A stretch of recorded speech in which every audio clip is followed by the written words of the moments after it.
السلام علیکم ورحمۃ اللہ وبرکاتہ۔ نحمد و نصلی علی رسولہ الکریم، اما بعد، اعوذ باللہ من الشیطان الرجیم، بسم اللہ الرحمن الرحیم۔ ما یلفظ من قول الا لدیہ رقیب عتید، رب اشرح لی صدری ویسر لی امری واحلل عقدۃ من لسانی یفقہوا قولی۔ سبحانک لا علم لنا الا ما علمتنا انک انت العلیم الحکیم۔ اللہم ارنا الحق حقا وارزقنا اتباعہ وارنا الباطل باطلا وارزقنا اجتنابہ، آمین یا رب العالمین۔ امام ابن الجوزی رحمہ اللہ نے اپنی کتاب میں حضرت عمر بن عبدالعزیز بلکہ حضرت عبداللہ بن عمر رضی اللہ عنہما کا ایک واقعہ نقل کیا ہے۔ فرماتے ہیں کہ عبداللہ بن عمر کسی جگہ اپنے ساتھیوں کے ساتھ جا رہے تھے، راستے میں ایک جگہ رکے تو انہوں نے وہاں پہ ایک چرواہے کو دیکھا۔ وہ چرواہے سے کہا کہ کچھ کھانا کھاؤ ہمارے ساتھ۔ اس نے کہا نہیں جی، میں روزے سے ہوں، میں کھانا نہیں کھا سکتا۔ اس سے کہا کہ جو تمہارے پاس بھیڑ ہے، بکریاں ہیں، ان میں سے ایک بکری مجھے بیچ دو۔ اس نے کہا جی میں ان بکریوں کا مالک نہیں ہوں، میں بکریوں کا چرانے والا ہوں، اس کا مالک کوئی اور ہے۔ حضرت عبداللہ بن عمر نے کہا کہ چلو اس کو آزماتے ہیں، اس کو دیکھتے ہیں۔ اس سے کہا کہ چلو ایک کام کرو، ایک بکری تو مجھے بیچ دو، مجھ سے پیسے لے لو، اور اپنے مالک کو جا کے بولنا کہ بکری کو کوئی جانور کھا گیا۔ اس نے کہا کہ میں ایسے کیسے کہہ سکتا ہوں جبکہ بکری کو کسی جانور نے نہیں کھایا، اور میں نے آپ کو بیچی بکری اور اس کے پیسے میں نے لے لیے، اس کی مجھے تو اجازت نہیں ہے کہ میں آپ کو بیچوں۔ عبداللہ ابن عمر نے اس سے کہا کہ بھائی تمہارا مالک تو تمہیں نہیں دیکھ رہا، وہ تو یہاں موجود نہیں ہے۔ تو اس نے کہا کہ اللہ تو مجھے دیکھ رہا ہے۔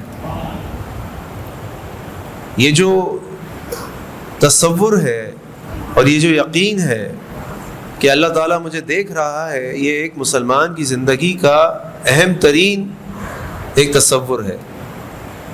یہی تقویٰ ہے، یہی اللہ کا خوف ہے، یہی اللہ کے آگے جواب دہی کا احساس ہے، اور یہ وہ تصور ہے کہ انسان کو ایک مومن سے محسن بنا دیتا ہے۔ حضرت جبریل علیہ السلام جب اللہ کے نبی صلی اللہ علیہ وسلم کے پاس آئے، ایک مسافر کی صورت میں آ کے سوالات کیے جو حدیث جبریل کے طور پہ مشہور ہے۔ ان سے جب پوچھا کہ اللہ کے نبی صلی اللہ علیہ وسلم اخبرنی عن الاحسان، مجھے احسان کے بارے میں بتائیے کہ احسان سے کیا مراد ہے، احسان کیا ہوتا ہے۔ اللہ کے نبی صلی اللہ علیہ وسلم فرمایا احسان یہ ہے کہ ان تعبد اللہ کأنک ترا، کہ تم اللہ کی اس طرح عبادت کرو کہ تم اس کو دیکھ رہے ہو۔ فَإِن لَمْ تَكُنْ تَرَاهُ، اور اگر تم یہ گمان نہیں کر سکتے کہ تم اس کو دیکھ رہے ہو تو یاد رکھو فَإِنَّهُ يَرَاكَ، وہ تم کو دیکھ رہا ہے۔ یہ جو تصور ہے کہ اللہ مجھے دیکھ رہا ہے، یہ بڑا اہم ہے۔ اس لیے ہم دیکھتے ہیں کہ رمضان مبارک کا مہینے میں ہم سب روزہ رکھتے ہیں، الحمدللہ۔ اللہ تعالیٰ ہم سب کو نفلی روزوں کی بھی توفیق عطا فرمائے۔ رمضان کے مہینے میں ایک شخص جو اللہ سے ڈرنے والا ہوتا ہے، اس کا صحیح معنوں میں ٹیسٹ ہوتا ہے۔ وہ گھر میں اکیلا ہے، اس کو شدید بھوک یا پیاس لگ رہی ہے، زبان میں کانٹے آ گئے ہیں، لیکن اس کے سامنے فریج، پانی، ہر چیز اللہ کی نعمت ہونے کے باوجود وہ ان کو ہاتھ نہیں لگاتا۔ کیوں نہیں لگاتا؟ کوئی بھی نہیں دیکھ رہا، اکیلے کمرے میں ہے، اکیلے گھر میں ہے، اکیلے کچن میں ہے، پانی نکالے پی لے کسی کو پتہ بھی نہیں چلے گا۔ لیکن وہ کیوں نہیں پیتا؟ صرف اس لیے نہیں پیتا کہ اللہ تو دیکھ رہا ہے۔ یہ جو روزہ ہے، یہ اس مراقبہ کی، العبادۃ المراقبہ کی بہترین ایکسرسائز ہے، مشق ہے، اور اس عبادت کے کہ اللہ تعالیٰ مجھے دیکھ رہا ہے، اس کے کئی فوائد ہیں۔ ان کا سب سے پہلا فائدہ یا فضیلت یہ ہے کہ اگر انسان کے دل کے اندر یہ یقین راسخ ہو جائے، مضبوط ہو جائے، تو اس کو اللہ تعالیٰ کے عرش کا سایہ نصیب ہو جاتا ہے۔ ہم نے حدیث بہرا سنی ہے کہ 7 قسم کے افراد وہ ہیں جو اللہ کے عرش کے سائے کے نیچے ہوں گے قیامت والے دن، جس دن کوئی سایہ نہیں ہوگا۔ سورج سوا نیزے پر ہوگا، 1.25 میل کے فاصلے پر ہوگا، ہمارے سروں پر ہوگا، انسان اس گرمی میں گھبرا رہا ہوگا۔ وہ جو 7 افراد ہیں، ان کے پاس کیا چیز ہے جس کی وجہ سے اللہ تعالیٰ ان کو اپنے عرش کے سائے نصیب فرمائے گا؟ ایک عادل بادشاہ، وہ عادل بادشاہ اس لیے لوگوں پہ ظلم نہیں کرتا، لوگوں کے ساتھ انصاف کرتا ہے کہ ابھی تو میں بادشاہ ہوں، طاقت ہے میرے پاس، جو چاہے کر لوں، کون مجھے روک سکتا ہے، کون مجھے پکڑ سکتا ہے. لیکن وہ صرف اس لیے ظلم نہیں کرتا اور انصاف کرتا ہے کہ اللہ تو دیکھ رہا ہے. ایک وہ شخص جو اپنے سیدھے ہاتھ سے صدقہ کرتا ہے اور اس کے الٹے ہاتھ کو پتہ نہیں چلتا، اس کا کیا معنی ہے؟ کہ کسی کو پتہ ہو یا نہ پتہ ہو، رات کے اندھیرے میں، اکیلے میں، خاموشی سے، اس طریقے سے وہ اللہ کے راستے میں صدقہ کرتا ہے کہ کسی کو پتہ نہیں چلتا، لیکن اس کو یہ پتہ ہے کہ اللہ میری اس نیکی کو دیکھ رہا ہے. وہ ایک نوجوان جس کو ایک خوبصورت مالدار عورت گناہ کی دعوت دے اور اس کو وہ انکار کر دے، وہ پبلک کے سامنے گناہ کی دعوت نہیں دے رہی، اکیلے کہیں دیتی ہے اس کو، لیکن وہ صرف اس سے اس لیے انکار کر دے کہ انی اخاف اللہ، میں اللہ سے ڈرتا ہوں. تو یہ کیا چیز ہے جو اس کو اس گناہ سے روک رہی ہے؟ کہ اللہ تو دیکھ رہا ہے. اور باقی بھی جو افراد اللہ کے عرش کے سائے کے نیچے ہوں گے، اس میں بھی اگر آپ چلے جائیں تو آپ کو یہی تصور تقریباً ملے گا کہ اللہ تو دیکھ رہا ہے. اسی طریقے سے تصور کہ اللہ تو دیکھ رہا ہے وہ انسان کو گناہوں سے روکتا ہے. آپ مختلف جگہوں پر جاتے ہیں، وہاں پہ جگہ جگہ ایک پوسٹر لگا ہوا ہوتا ہے جس میں کیمرہ بنا ہوتا ہے اور اس پر نیچے لکھا ہوتا ہے کیمرے کی آنکھ آپ کو دیکھ رہی ہے. یہ کیا تصور ہے کہ آپ کسی کی نظروں میں ہیں، آپ کی جو بھی حرکت ہے وہ نظروں میں آ جائے گی. ہم سب اپنے مختلف جگہوں پہ جہاں ضرورت ہوتی ہے CCTV کیمرہ لگاتے ہیں، یہ سب چیزیں کرتے ہیں. کیوں کرتے ہیں؟ کہ کہیں چوری نہ ہو جائے.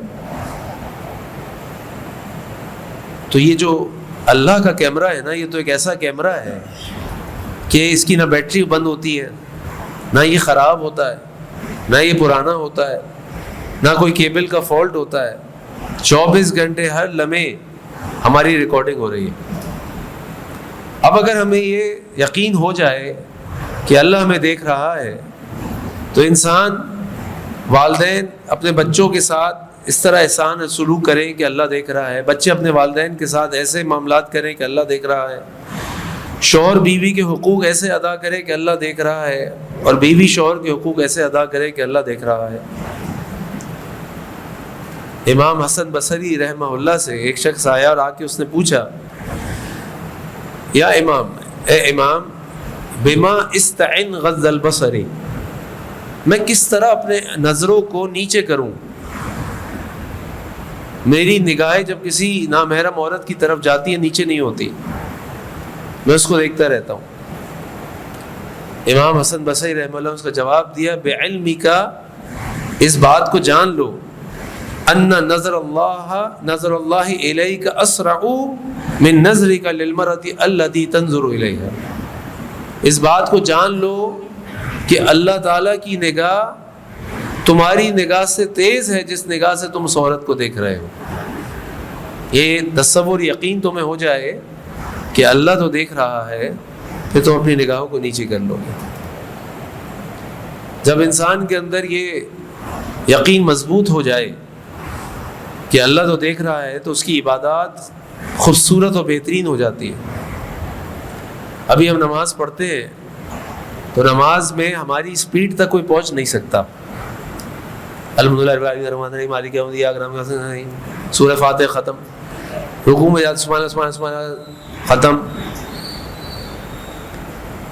امام احمد بن حنبل رحمہ اللہ کے پاس ان کا ایک شاگرد آیا اور اس نے کہا کہ امام صاحب، میں رات کو قیام کرتا ہوں اور رات کے قیام میں ایک پورا قرآن پورا کر لیتا ہوں. امام صاحب نے کہا بھائی تو بڑی عجیب سی بات ہے کہ بندہ 4-6 گھنٹے میں قرآن پڑھ لے. امام صاحب نے اس سے کہا چلو تم ایک کام کرنا، آج رات کو جب تم قیام کرو گے اور جب تم قرآن کریم کی تلاوت کر رہے ہوگے تو تم یہ تصور کرنا کہ میں تمہیں دیکھ رہا ہوں، میں وہاں بیٹھا ہوں. اگلے دن جب وہ آیا، امام صاحب نے کہا ہاں بھائی کیسا رہا، کیا ہوا؟ اس نے کہا جی امام صاحب، میں نے رات کو تصور کیا کہ آپ میرے سامنے بیٹھے مجھے دیکھ رہے ہیں، تو میں پورا قرآن تو نہیں پڑھ سکا لیکن میں نے 10 پارے پڑھ لیے، بس 10 پارے پڑھ سکا میں. امام صاحب نے کہا ٹھیک ہے، آج رات کو تم یہ تصور کرنا کہ رسول اللہ صلی اللہ علیہ وسلم تمہیں دیکھ رہے ہیں. اگلے دن وہ آیا، امام صاحب نے پوچھا ہاں بھائی کیا ہوا، کیسا رہا، کتنا قیام کیا، کتنا قرآن پڑھا؟ اس نے کہا جی امام صاحب قرآن تو پڑھا لیکن میں ایک پارے سے زیادہ پڑھ نہیں سکا، کیونکہ مجھے بس یہ لگ رہا تھا کہ اللہ کے نبی صلی اللہ علیہ وسلم مجھے دیکھ رہے ہیں۔ امام صاحب نے کہا اچھا آج ایک کام اور کرنا، آج رات کو جب تم قیام کرو، قرآن کریم کی تلاوت کرو، تو یہ تصور کرنا کہ اللہ تم کو دیکھ رہے ہیں۔ اور وہ اگلے دن آیا اور امام صاحب نے اس سے پوچھا کہ ہاں بھائی کیسا رہا، کتنی عبادت کی؟ تو اس نے کہا کہ امام صاحب قیام تو کیا، قرآن بھی پڑھا، لیکن سورہ فاتحہ سے زیادہ نہیں پڑھ سکا، کیونکہ مجھے یہ تھا کہ اللہ تعالیٰ مجھے دیکھ رہے ہیں۔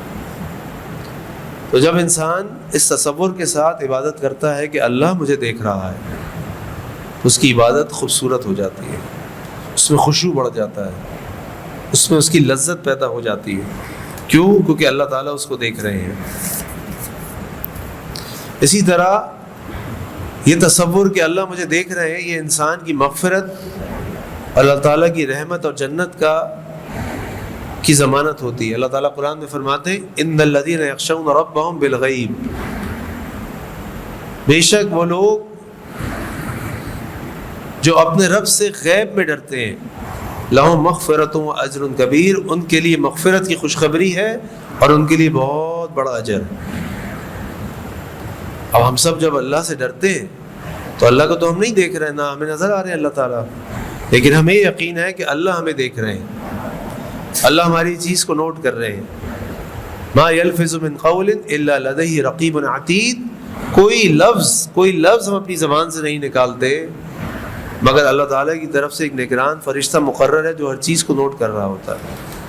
کرامن کاتبین یعلمون ما تفعلون، یہ کرامن کاتبین جانتے ہیں جو ہم کر رہے ہیں۔ فمن یعمل مثقال ذرۃ خیرا یرہ ومن یعمل مثقال ذرۃ شرا یرہ، ایک ذرے کے برابر بھی جو تم عمل کرو گے، اچھا ہو یا برا، اللہ تعالیٰ اس کو ہمارے سامنے پیش کرو گے۔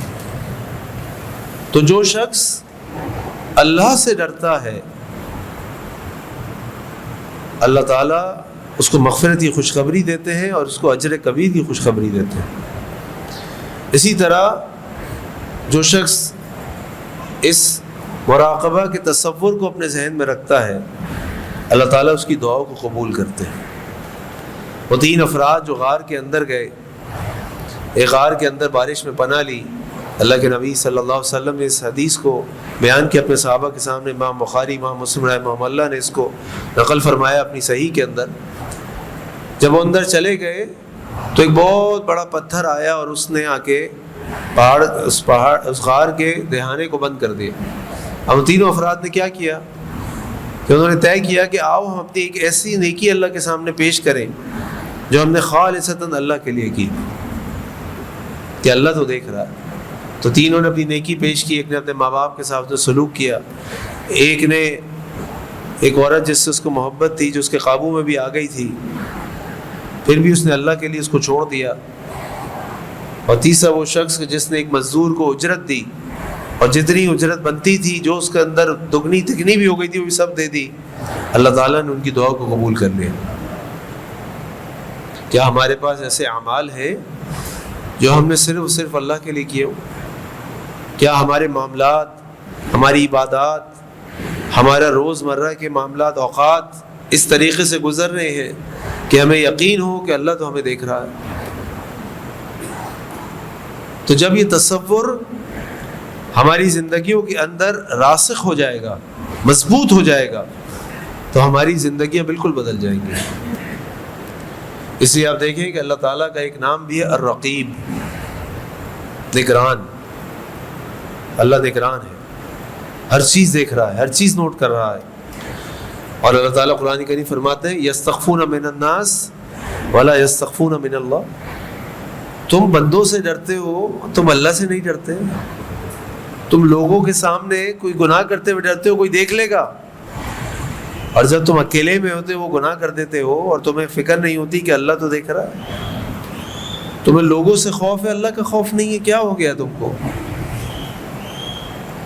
تو سب سے بڑا خوف، سب سے بڑی فکر تمہیں اللہ کی ہونی چاہیے۔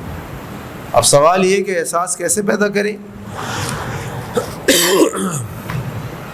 اس احساس کو پیدا کرنے کے لیے اللہ تعالیٰ کا جو نام ہے الرقیب، اس کو ہمیشہ اپنے ذہن میں رکھیں کہ اللہ الرقیب ہے، اللہ ہمیں دیکھ رہا ہے، کوئی دیکھے یا نہ دیکھے، کیونکہ وہ اللہ جو سیاہ اندھیری رات میں سیاہ رنگ کے پتھر پر چلنے والی سیاہ رنگ کی چیمٹی کو بھی رزق دیتا ہے،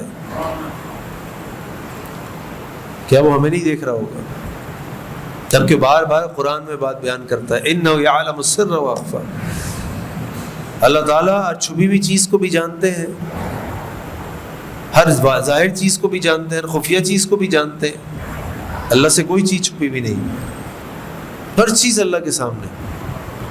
نمبر 2، یاد رکھیں جو ہمارے اعضاء ہیں، یہ اعضاء ہاتھ پاؤں یہ سب ہمارے خلاف گواہی دیں گے اللہ کے ہاں، یہ گواہ ہیں ہمارے گناہوں کے۔ جب قیامت کا دن ہوگا اور بندہ کہے گا اللہ میں نے تو گناہ نہیں کیا، تو یہ ہمارے اعضاء ہمارے خلاف گواہی دیں گے۔